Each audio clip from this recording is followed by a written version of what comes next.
This is entry 42. March turned to April, then May, and I stopped counting bodies the way I used to count days. The cold room runs 24 hours now. Compressors humming through shifts that blur into one continuous night, and I've been alone here since Davies called in sick 3 weeks ago and never came back. They asked if I could handle overnight processing during the surge. I said yes, because someone had to, and because I thought I understood what death looked like after 8 years in this work. I was wrong about what moves in the spaces between the living and the dead when the world outside stops breathing in rhythm. If you're listening to this because something happened to me, or because you work nights in a place like this and you've started to notice things, subscribe to this channel. These recordings were never meant to be shared, but the dead have always had stories, and someone needs to hear them. I started at Riverside Memorial Hospital mortuary in January 2012. 8 years of consistent routine, predictable rhythms, the kind of work that teaches you to separate professional function from emotional response. You learn the protocols, you follow the procedures, you maintain dignity for the deceased and distance for yourself. The work is sacred in its way, even when it's mechanical, especially when it's mechanical, because mechanism is how you survive proximity to grief. February 2020 brought the first rumors. A respiratory virus in China, then Italy, spreading faster than the models predicted. By mid-March, everything changed. Elective procedures cancelled, visitor restrictions, staff redeployments. The morgue, which typically processed 8 to 12 cases weekly, began receiving intake notifications every few hours. Davis worked days. I took nights. We stopped overlapping shifts to minimize exposure, passing notes instead of briefings, sanitizing every surface between handoffs. The cold room is 18 by 24 feet, 12 drawer units on each side, 3 high, capacity for 72 if we stack. We'd never needed more than 30 simultaneously.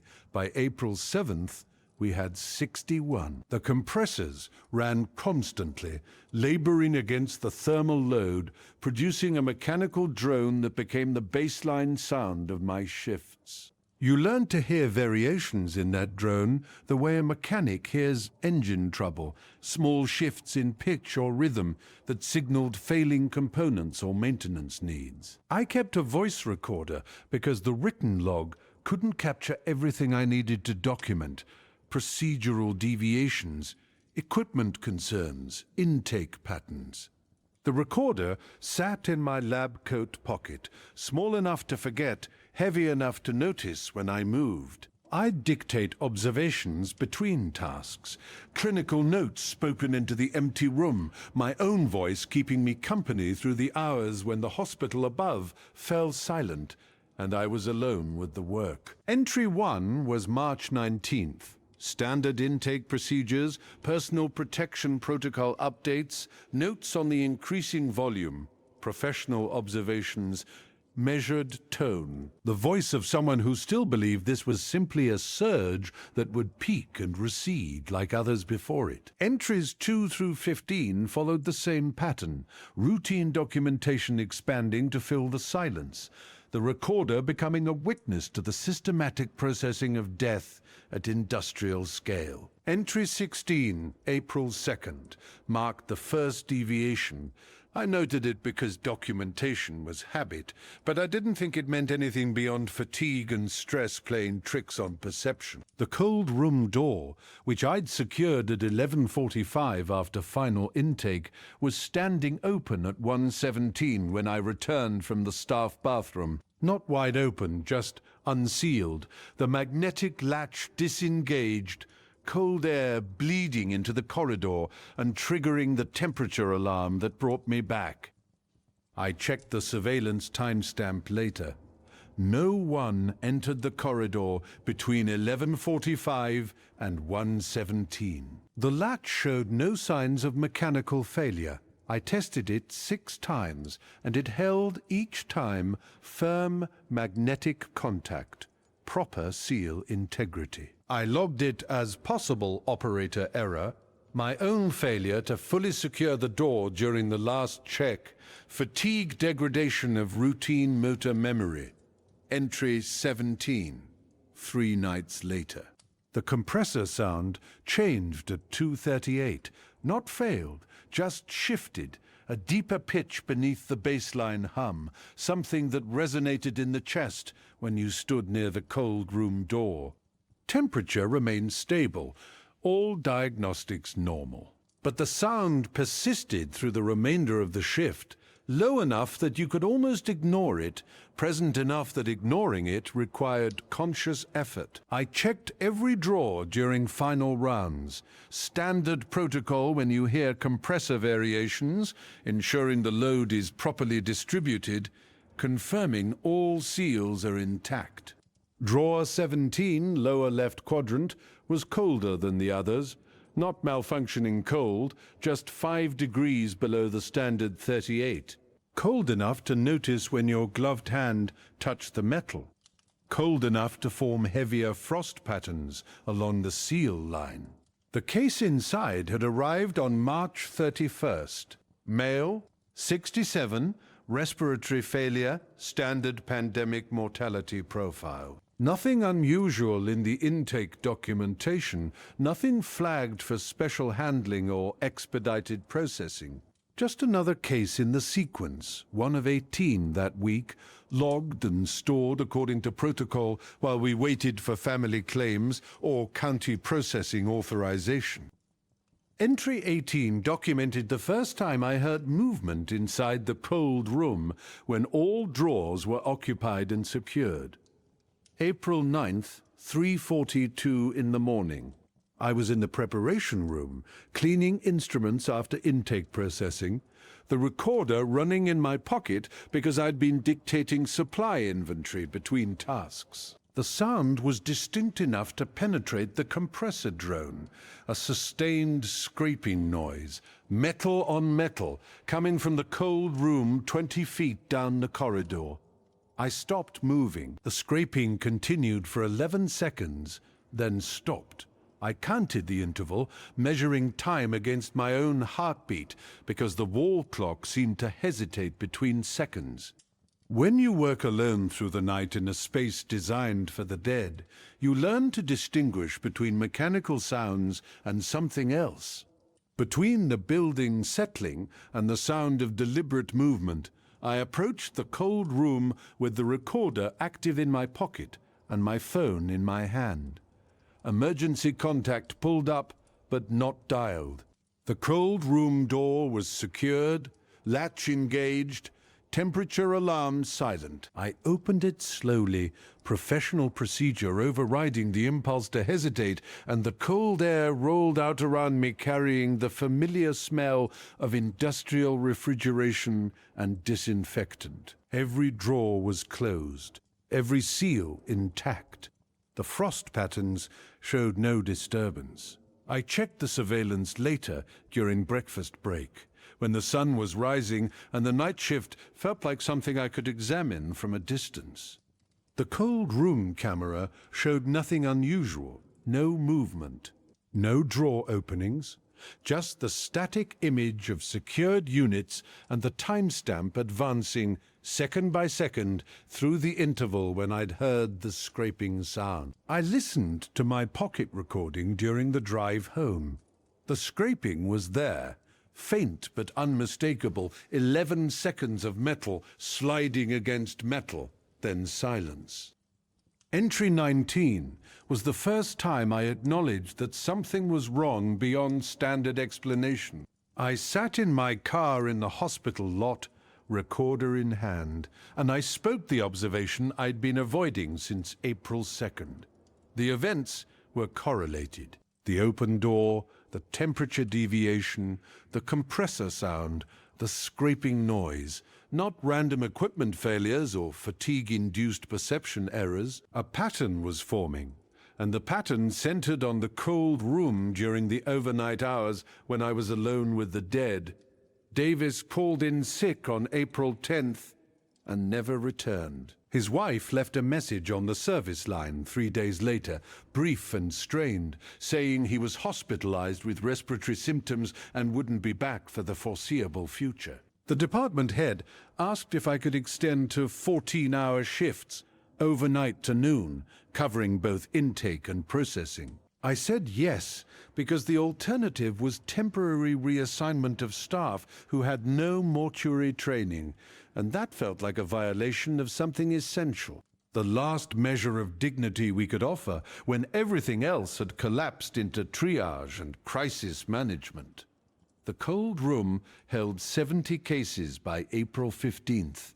We'd exceeded rated capacity, stacking when necessary, implementing emergency protocols developed during the 1918 pandemic and never before used in this facility. The compressors labored continuously, and the temperature fluctuated in a narrow range around the target, 38 degrees, occasionally dipping to 35, never rising above 40. Engineering came twice to check the systems, both times during day shifts, both times reporting normal function within acceptable stress parameters. Entry 22 documented the first time I saw frost patterns that had no mechanical explanation. April 16th, 4:18 in the morning. Drawer 17, the same unit that had been colder than the others, showed frost accumulation on the exterior surface in a pattern that radiated from the center of the door like a handprint. Fingers spread, palm clearly defined. Not a perfect impression, but close enough that my mind refused the obvious alternative explanations. Close enough that I photographed it with my phone before the warmth of the hallway air degraded the pattern. I checked the interior temperature. 28 degrees, 10 below the standard range, cold enough to cause tissue damage if sustained, cold enough to form ice crystals in cellular structures. I opened the drawer slowly, procedural caution overriding the instinct to hesitate. The body bag showed no signs of disturbance. Zipper secured, identification tag in place, everything consistent with proper storage protocol. I documented the temperature deviation in the official log and flagged drawer 17 for engineering review during the day shift. I did not document the frost pattern in the official record because frost patterns are not maintainable evidence, because photographs of frost impressions that resemble handprints are not professional documentation, because acknowledging what I was seeing required admitting that I no longer trusted my own perception in this space. Entry 23 recorded the second time I heard movement, and the first time the movement had location and direction. April 18th, 2:37. I was updating intake documentation in the adjacent office when the scraping sound resumed, louder than before, sustained for longer than 11 seconds. I stood from the desk and walked to the cold room door, recorder active, phone camera ready, professional detachment failing because the sound was too specific now. Too deliberate.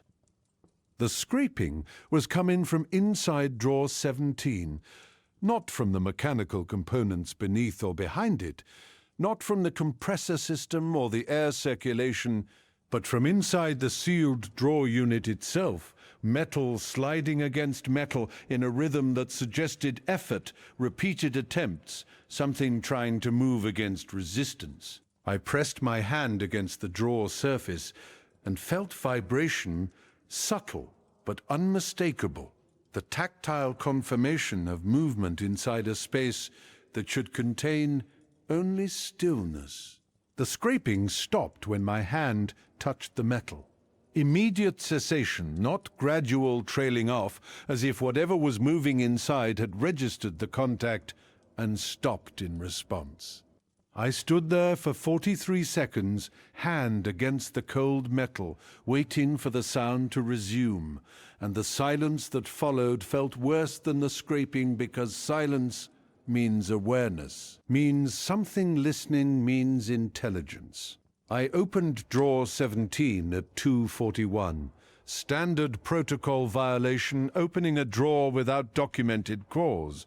But I needed to see what was inside. Needed visual confirmation that the body was positioned as it had been during initial storage. Needed evidence that the movement I was hearing was mechanical artifact or hallway acoustics playing tricks on exhausted perception. The body was positioned correctly, supine, arms at sides, body bag secure.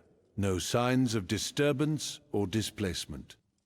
But the body bag was colder than it should have been. 18 degrees, 20 below the drawer's internal temperature. Cold enough that touching the bag surface through my glove felt like touching dry ice. Cold enough that ice crystals had formed on the exterior fabric in patterns that looked like writing, angular marks, something that might have been letters in an alphabet I didn't recognize. I photographed the patterns because documentation was the last professional reflex I had left. The final barrier between controlled observation and the admission that I was seeing something that violated every principle of thermodynamics and biological stillness. Entry 24 was recorded in my car at 7:08 in the morning, after the day shift arrived and I transferred responsibility with a briefing that omitted everything I needed to say. I sat in the parking lot and listened to the overnight recordings, all the small sounds I documented without conscious awareness, the background noise beneath my procedural dictation. The compressor drone was constant, but underneath it, beginning around midnight and increasing in frequency through the early morning hours, were other sounds. Not mechanical, not random, something tapping, something scraping, something that might have been breathing if breathing could happen in a space where nothing living should exist. I isolated the segments and played them at increased volume. And what I heard made me understand that I could not return tonight, that I needed to request reassignment, that whatever was happening in the cold room during the overnight hours was beyond my professional capacity to manage. But they had no one else.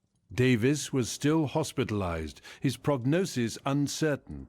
3 other mortuary technicians were out sick or quarantined. The temporary staff they'd brought in from funeral homes quit after single shifts, unable to sustain the psychological load of processing pandemic deaths at this volume. I was the only person left who knew the protocols, who could maintain the documentation, who could ensure that everybody was treated with the dignity the living could no longer provide. I came back that night because someone had to, and because leaving felt like abandonment. And because some part of me needed to understand what was happening in drawer 17 when I was alone with the dead. Entry 2005 documented the first time the cold room door locked itself while I was inside. April 20th, 3:14 in the morning. I was conducting routine drawer checks, standard temperature monitoring, when I heard the magnetic latch engage behind me. Solid mechanical click. Distinctive sound of automatic lock engagement. The door has no automatic lock function. The latch is manual engagement only, security protocol requiring deliberate human action. I walked to the door and tested the handle. Locked. Fully engaged. I pulled harder, professional calm eroding into something closer to panic, and the handle didn't move. The temperature alarm should have triggered immediately, the system recognizing unauthorized lock engagement, but the alarm stayed silent. Everything normal, everything wrong. I used my phone to call security, and the call failed. No signal inside the cold room. which was impossible because the facility had installed cellular repeaters throughout the building during the 2018 renovation, specifically to prevent communication dead zones. I tried twice more, same result. And the growing understanding that I was sealed inside a refrigerated room with 70 bodies and no way to call for help made my breath come faster, shallow gasps. The visible vapor reminding me that I was alive in a space designed for the dead. The scraping sound started in drawer 17 at 3:16, then drawer 9, then drawer 34. Multiple sources, coordinated timing, metal sliding against metal inside sealed units, and I stood in the center of the cold room, turning slowly, trying to track the sounds. Trying to maintain the professional detachment that was the only thing preventing complete psychological collapse, the frost patterns on the drawer surfaces began to spread while I watched. Not gradual ambient condensation, but rapid directional growth, ice crystals forming in lines that radiated outward from central points, following paths that looked like the branching patterns of neural networks or the spread of roots through soil. Beautiful and wrong, natural process and impossible acceleration. The door unlocked at 3:29. I heard the click, grabbed the handle, pulled the door open and stepped into the hallway, breath coming hard, professional composure completely abandoned. The hallway was empty. The security camera was functioning, red recording light active, standard overnight operation. I walked to the nearest bathroom and locked myself inside. Sat on the floor with my back against the door and tried to understand what I had just experienced inside a space that was supposed to be mechanically explicable, professionally manageable, scientifically accountable. Entry 26 was recorded in the bathroom at 4:07. I documented everything. Clinical language failing, professional terminology inadequate, the recording degrading into fragmented descriptions and unfinished sentences because words couldn't contain what I was trying to explain. Something was aware inside the cold room. Not mechanical failure, not stress hallucination, but awareness. Intelligence. Something that could lock doors and generate cold and move inside sealed spaces and understand when I was present, when I was isolated, when I was vulnerable. I checked the intake log for drawer 17. Male, 67, respiratory failure, died March 31st.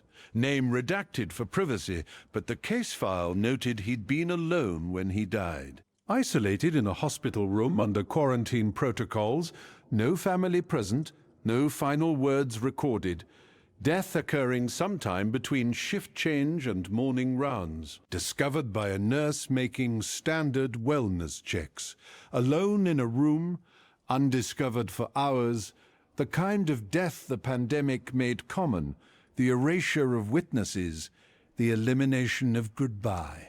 I finished the shift because walking away felt impossible, because the bodies in the cold room deserved better than abandonment, because some stubborn professional pride demanded that I maintain the protocols even when the rules of physical reality no longer seemed to apply.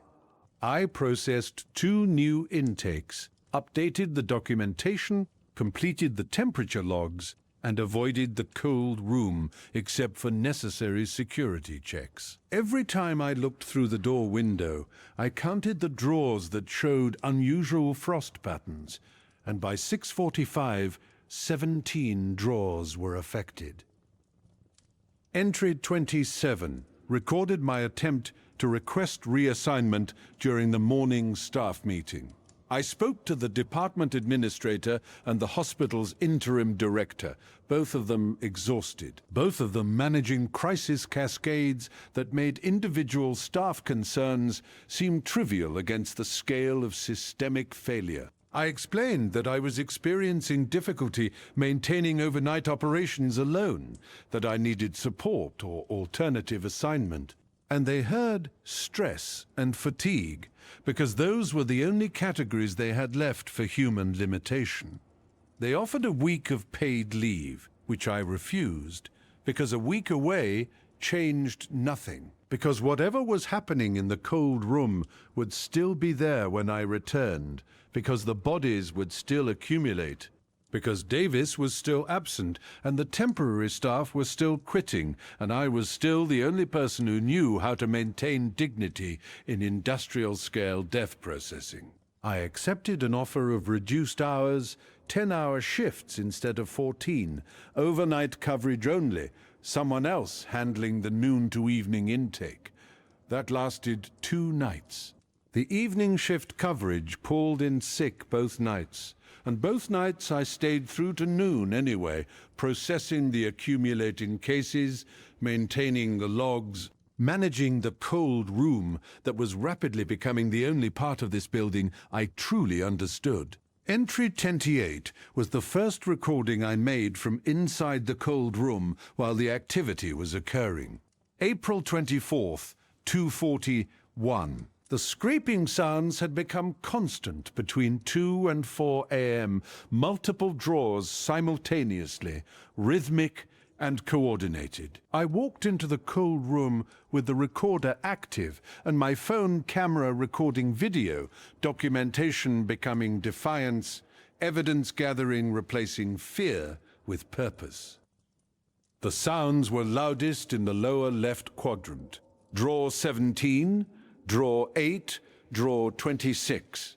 I knelt beside draw 17 and pressed my hand flat against the surface, feeling the vibration beneath the frost, feeling the rhythm of something moving inside, slow and deliberate, scraping metal against metal with effort that suggested resistance, suggested weakness, suggested desperation.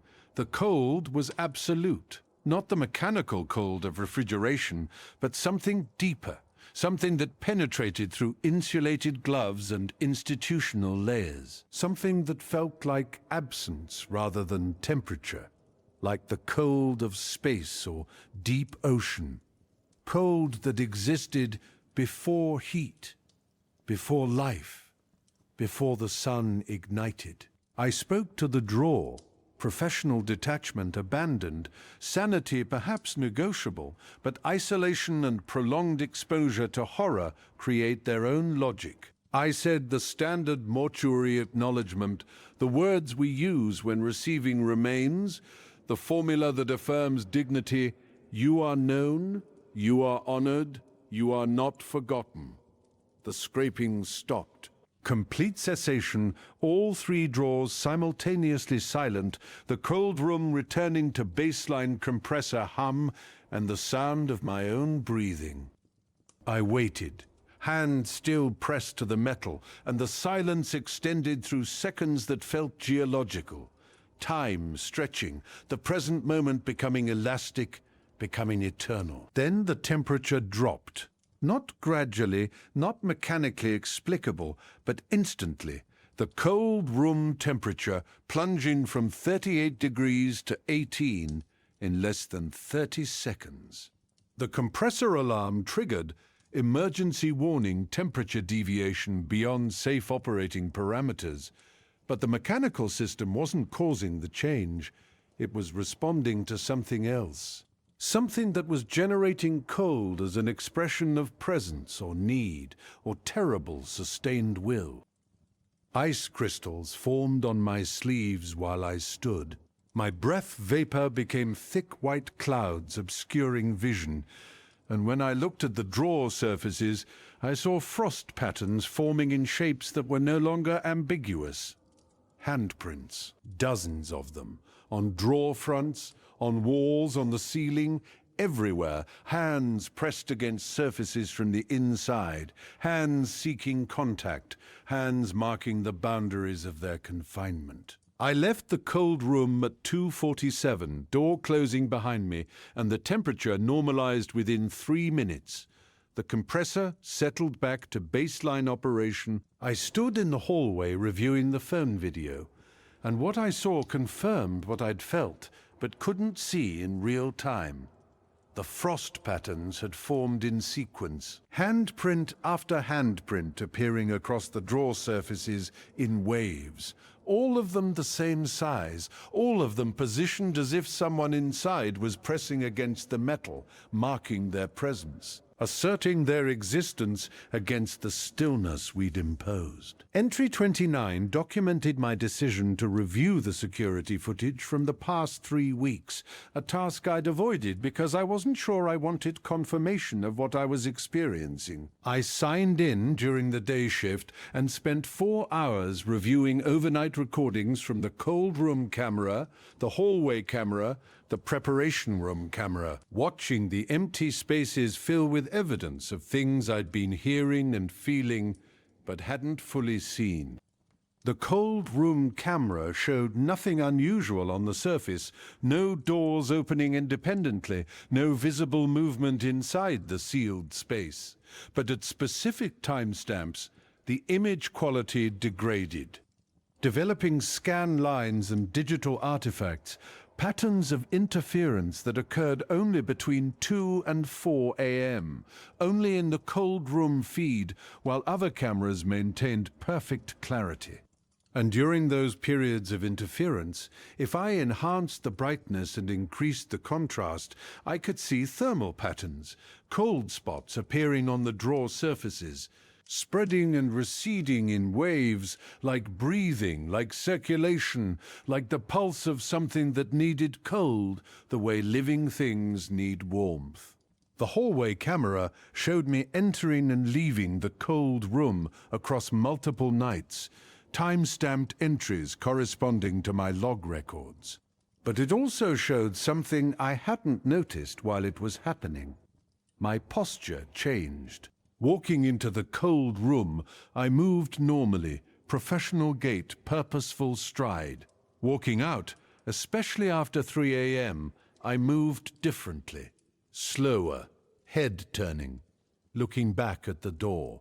In multiple recordings, I stopped just outside the door and stood still for extended periods, 30 seconds, 40 seconds, a full minute, just standing and staring at the closed door as if I could see something through the metal that the camera couldn't capture. I had no memory of those pauses. I remembered entering. I remembered leaving. But the intervals between, the times when I apparently stood motionless in the corridor, staring at the cold room door, those moments were absent from my conscious recollection, edited out. Lost time that the security system documented, even though my memory did not. Entry 30 was recorded in my car on April 27th, after a shift that ended with me requesting that the hospital bring in a priest. A request that was denied not on grounds of policy, but because the hospital chaplain had died 3 days earlier of the same respiratory illness that filled the cold room with bodies he would have. Blessed, I sat in the parking lot and admitted something I'd been denying since drawer 17 showed the first temperature deviation. The dead were aware. Not all of them, not always, but under specific conditions, in specific cases, awareness persisted beyond clinical death, trapped in cooling tissue, locked in storage drawers, alone in the dark and cold, unable to signal their presence except through minor physical effects that could be dismissed as mechanical artifact or observer error. And I was the only person who knew. Because I was the only person present during the hours when the awareness manifested, the only witness to the small, desperate movements of those who died alone and remained alone in the cold, dark spaces where we stored them. The pandemic had created perfect conditions for this horror. Social isolation during life, solitary death in quarantine, mass processing without individual attention, volume overwhelming protocol, the living too overwhelmed to properly mourn, the dead too numerous to receive individual acknowledgement, and in that gap between dignity and necessity, something emerged. Something that happened when death occurred in absolute isolation, and the body was stored in absolute cold, and the hours stretched through the night when no living person bore witness. I couldn't prove it. I had recordings of sounds, photographs of frost patterns, temperature logs showing anomalies, and my own testimony of experiences that violated physical law. But nothing that would constitute actionable evidence, nothing that would justify official investigation, nothing that would change the fundamental situation. Bodies arriving faster than we could process them, storage capacity exceeded, protocols adapted, dignity deferred. And me alone overnight managing the overflow while something happened in the cold room that I couldn't explain and couldn't ignore. Entry 30, one documented the first direct communication, April 29, 3:08 a.m. I was in the preparation room when the cold room temperature alarm triggered, standard warning, but when I checked the monitoring panel, the temperature wasn't rising or falling, it was oscillating, cycling between 38 and 28 degrees in a rhythm that was too regular to be mechanical failure, 5-second intervals, 38, 28, 38. 28, pattern repeating, cycle sustained. I understood it was a signal, not random malfunction, but intentional communication. Temperature variation as language, something using the only mechanism available to convey presence and need. I walked to the cold room and stood at the door, and through the window I could see frost forming on the interior surfaces in patterns that synchronized with the temperature cycles, appearing during the cold phase, fading during the warm phase, a visible pulse, a heartbeat made of ice. I opened the door and stepped inside. The oscillation stopped immediately, temperature stabilizing at 38, frost patterns holding steady, as if whatever was generating the signal had achieved its goal of bringing me into the space. I stood in the center of the cold room and spoke the acknowledgement formula again, the words feeling less professional and more necessary, ritual becoming reality. You are known. You are honored. You are not forgotten. The frost patterns responded, not spreading randomly but reorganizing, ice crystals forming and reforming in shapes that were almost letters, almost words. Something trying to communicate through the only medium available, frozen moisture manipulated by cold that shouldn't be possible. Messages written in ice by something that had no hands, no breath, no heat. I photographed every surface, documenting the patterns before they degraded, and when I reviewed the images later, I could see fragments of meaning in the frost formations. Not full sentences, not clear language, but repeated elements, shapes that appeared across multiple draw surfaces, consistent enough to suggest intention, specific enough to convey emotion. The shapes that appeared most frequently looked like the word alone.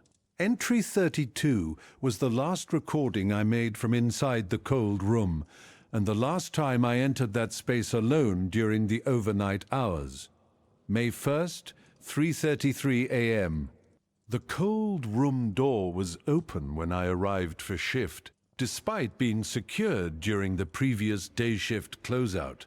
The temperature had dropped to 12 degrees. Compressors laboring against a cold they couldn't produce, and every drawer in the lower left quadrant was open, extended fully, body bags visible, identification tags intact. But the bodies inside, positioned differently than storage protocol required. They'd been moved. Not violently displaced, not thrown or disturbed, but repositioned, adjusted, as if something had opened each drawer and shifted the contents with deliberation and care. Some were turned toward each other, bags positioned face to face across the gap between opposite drawer units. Some were shifted toward the door, oriented outward, as if seeking exit. All of them showed frost patterns on the bag surfaces that looked like the impression of hands, palms pressed flat, fingers spread, arranged as if the bags had been embraced or held. I documented everything with photographs and video, moving through the cold room in professional detachment that felt like dissociation, recording evidence of impossible events because documentation was the only response I had left. The temperature continued dropping, reaching 8 degrees by 3:41, and my breath vapor became so thick I could barely see across the room. Then I heard the breathing. Not mechanical sounds, not compressor operation or air circulation, but breathing, slow and labored, multiple sources, synchronized rhythm. Coming from the open drawers where the body bags lay, arranged in positions that suggested communication or connection, or the preservation of relationships that death had severed. I left the cold room at 3:44 and sealed the door from the outside, overriding the magnetic latch with the manual emergency lock that required a physical key to open. I called the hospital administrator's emergency line and reported catastrophic equipment failure requiring immediate cold room shutdown and transfer of all contents to alternative storage. They authorized the transfer, and by noon on May the 1st, all 73 bodies in the cold room had been relocated to a temporary facility established in a refrigerated warehouse 3 miles from the hospital. The cold room was emptied, cleaned, and sealed pending engineering review. Engineering found no mechanical explanation for the temperature deviations, no evidence of compressor failure or refrigerant leaks, no cause for the sustained cold that had persisted despite all diagnostic indicators showing normal function. They recommended replacement of the temperature control system as a precautionary measure, but noted that all components tested within manufacturer specifications, that the system was functioning normally during their inspection, that whatever had caused the anomalies had left no lasting trace in the hardware. I requested and received reassignment on May 2nd. Day shift only, intake processing, documentation review, family liaison, no overnight coverage, no cold room access. The department head approved immediately, understanding in their eyes that some experiences exceed professional endurance. That asking me to return to that space during the hours when the dead became aware would constitute cruelty rather than duty. Entry 33 was recorded on May 8th, 1 week after the cold room evacuation in my apartment at 2:47 in the morning. I woke from dreams I couldn't fully remember.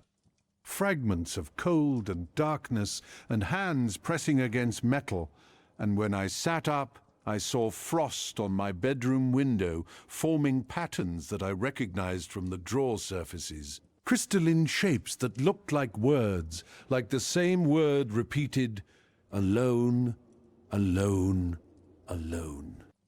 I live in an apartment building with central heating. The exterior temperature that night was 68 degrees. Frost formation on interior window surfaces violates thermodynamic principles, requires temperature differential that doesn't exist in maintained climate-controlled space. But the frost was there, patterned and deliberate. And when I touched the window, the glass was cold enough to hurt, cold enough to pull heat from my fingertips, cold enough that I stepped back and watched the frost patterns spread, while I stood in my own bedroom, understanding that whatever was happening in the cold room had followed me home. Entry 34 documented my attempt to research similar cases, an investigation that required accessing medical literature, mortuary industry publications, and the kind of internet forums where people discuss experiences they can't explain and don't expect to be believed. I found scattered references, most dismissed as stress response or hallucination, but a few that described experiences matching mine with concerning precision. Mortuary workers reporting unusual cold spots, drawer units that opened independently, frost patterns that resembled handprints, sounds of movement inside secured storage, and a common pattern. All cases occurred during periods of mass mortality, overflow conditions, bodies stored longer than normal processing protocols, isolation of the dead exceeding isolation of the living. One forum post from 2015, written by a mortuary technician who'd worked during a disease outbreak in West Africa, described identical phenomena with clarity that suggested either shared experience or collective delusion. They wrote about how mass death creates conditions where individual awareness can't be maintained, where the living abandon proper acknowledgement because volume overwhelms capacity. And in that abandonment, something happens to those who die alone. Something that persists in the cold, dark spaces where we store them. A residual awareness that expresses itself through minor physical effects, through cold and frost and small movements, through any mechanism available to assert presence against the void of institutional processing. The post ended with a warning: once you recognize it, once you acknowledge the awareness, you become connected to it, and it follows. The technician described experiences similar to mine after leaving mortuary work. Frost patterns in their home, cold spots that moved through rooms, the feeling of being watched during the hours between 2 and 4 a.m., the same hours when the dead had shown greatest activity. They wrote that it had persisted for 18 months before gradually fading, that they'd learned to live with it by maintaining acknowledgement, by continuing to speak the words of recognition even to empty rooms, affirming that what they'd witnessed was real, that the dead had deserved better, that awareness persists even when we fail to see it. Entry 35 is being recorded now, on May 15th, 2 weeks after the cold room evacuation in my apartment at 3:17 in the morning. The frost patterns continue, appearing on windows, on mirrors, sometimes on the bathroom tile, always between 2 and 4 a.m., always forming the same word, sometimes accompanied by handprints. Sometimes by shapes that might be faces, or might be the projection of my own deteriorating mental state onto random ice crystal formations. I spoke with a therapist who specializes in healthcare worker trauma, and they explained the psychological mechanisms of stress response, the ways isolation and repeated exposure to death can create perception distortions, the brain's attempt to find pattern and meaning in overwhelming chaos. They recommended continued counseling, possible medication for anxiety and sleep disturbance, and gradual reintegration into normal routine. Rational advice. Evidence-based treatment, the kind of intervention that assumes my experiences can be explained through neuroscience and cognitive behavioral modification. But they weren't there in the cold room when drawer 17 was 10 degrees colder than mechanical systems could produce. They didn't see the frost patterns form in real time, didn't watch ice crystals organize themselves into letters and words and handprints that appeared in sequence like a conversation written in frozen water. They didn't hear the breathing, didn't feel the vibration of movement inside sealed drawers, didn't stand in that space when the temperature dropped and the dead became aware, and something reached out through the only medium available, trying to signal presence, trying to assert existence, trying to say, "We are alone, we are alone, we are alone." I don't know if what I experienced was real in the way we typically use that word. I don't know if the dead possess residual awareness that persists in extreme cold. If isolation creates conditions where consciousness doesn't fully extinguish, if mass mortality generates psychic phenomena that manifest through temperature and ice crystal formation. I know what I documented. I know what I witnessed. I know that the cold room showed me something that violated my understanding of physical law and biological cessation. And I know that it follows me still, 2 weeks later, appearing in my home during the hours when I used to work alone among the dead. Entry 36 will be the final recording. Created not for personal documentation, but for whoever finds these files, whoever works overnight in mortuary facilities during the next pandemic or mass casualty event, whoever will be alone with the dead in the hours between 2 and 4 a.m., when the compressors hum and the temperature drops and something tries to make itself known through the only mechanisms available in spaces designed to preserve stillness. If you hear sounds that aren't mechanical, if you see frost patterns that organize themselves into meaningful shapes, if drawers that should be cold become colder than the systems can produce, if you feel watched in spaces where you know you are alone, listen, document, acknowledge. The dead deserve recognition even when protocol fails them, especially when protocol fails them, and the awareness that persists deserves to be witnessed even if we can't fully explain or resolve it. Say the words, "You are known, you are honored, you are not forgotten." Say them aloud in the cold spaces where the dead wait alone. Say them even when you're uncertain anyone is listening. Say them because the alternative is abandonment, and abandonment is the worst death, the kind that happens when the living forget that consciousness persists in forms we don't recognize. When isolation becomes absolute, when the dead remain aware in the cold, dark spaces where we store them and no one sees, no one hears, no one acknowledges the small, desperate signals they send through frost and cold and minor movements of metal against metal. The pandemic will end eventually. The surge will recede. The cold rooms will empty. But some of those who died alone will remain aware in ways we don't understand, trapped in the gap between clinical death and final cessation. And they will need someone to see them, to acknowledge them, to affirm that they existed and their isolation was witnessed even if it couldn't be prevented. I'm sealing these recordings in a file that will remain on the hospital server, accessible to future staff, marked for preservation under incident documentation protocols. If you find them because you're experiencing similar phenomena, know that you're not alone in witnessing this, that the dead speak through whatever mechanisms they can access. That awareness persists even when we fail to see it, and that acknowledgement matters even when we can't provide resolution. The frost is forming on my window now, 3:41 a.m., the shapes organizing themselves into the word I know by heart, the message I've been receiving for 3 weeks, the truth I can't escape. Alone, alone, alone.